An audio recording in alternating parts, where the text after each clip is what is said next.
छोटंसं एवढंसं अद्रक, एवढी ओली हळद, 4-5 तुळशीपत्र, मंजिरा असतील तर मंजिरा, लवंग, वेलदोडे, काळे मिरे, एक मोठा कप भरून दूध, एवढं कप आहे हा मोठा. जर दूध असेल घ्यायचं तर पाणी मोठं जास्त घ्यायचं पाणी जरा. याला मंद आचेवर ठेवायचं आणि उकळ फुटेपर्यंत होऊ द्यायचं. हे दूध उकळलं चांगलं, त्याला हलवून घ्यायचं.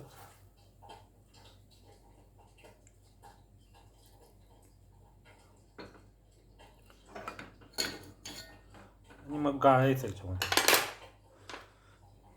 हे हे हे जे पदार्थ आहेत हे डायरेक्ट पोटात गेले तरी चालतात, पण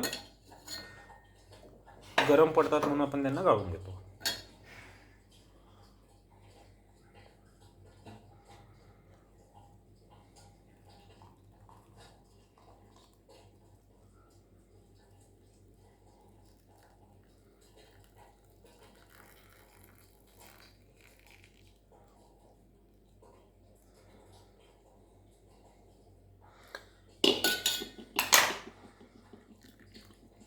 हे दूध जर तिखट लागत असेल त्याच्यात मध किंवा गूळ घालू शकतो, अन्यथा दुधासोबत असेल तर असंही पिऊ शकतो. पाण्यामध्ये मध किंवा गूळ कंपल्सरी टाकतो आपण.